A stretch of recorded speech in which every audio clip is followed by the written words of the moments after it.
আন্তরিকতা আর ভালোবাসার মধ্য দিয়েই শুরু হয় সম্পর্কের গভীরতা। আর এই গভীরতার বহিঃপ্রকাশ হয় সবাই যখন একসাথে মিলেমিশে একই মিলনমেলায় হাজির হয়।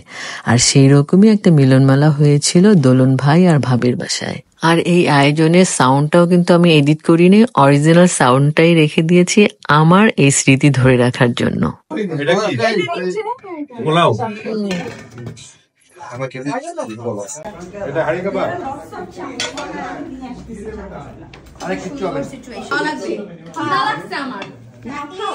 বুঝতে সময় লাগছে আমার।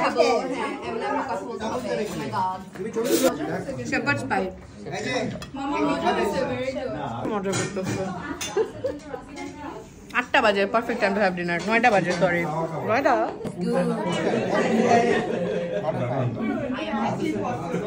তোমাকে আমি ফোন দিয়েছিলাম জিজ্ঞেস করার জন্য ভিডিওগুলো কি হয়েছে নাকি আদৌ দিলাম না, একটা পাইছি।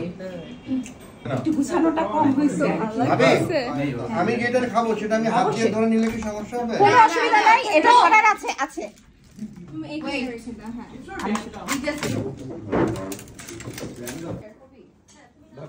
আর এই যে খুব মজার হরেক রকমের পিঠার ডাল এনেছিল অনুপ ভাবি। হরেক রকম পিঠার মধ্যে ভাপা পিঠা, নকশি পিঠা, মালপোয়া পিঠা, মুগ ডালের পিঠা, তেলের পিঠা, আরো অনেক পিঠা ছিল।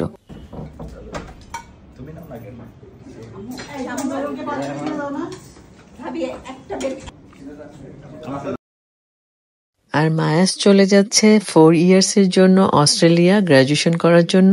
তো এই উপলক্ষেই দোলন ভাই আরো বিশেষভাবে মায়াসকে কেন্দ্র করে এই আয়োজনটা, সুন্দর আয়োজনটা করেছিলেন। আর স্মৃতিরা সবসময় পিছুতারা করে, আর এই স্মৃতিগুলোকে সুন্দরভাবে ধরে রাখার জন্যই আজকের আমার এই ব্লগটি। হয়তো আমরা একসময় সবাই বয়স্ক হয়ে যাব, মায়াস বড় হয়ে যাবে, অনেক বছর পরে আবার এই ব্লগগুলো দেখতে আমাদের সবারই ভালো লাগবে।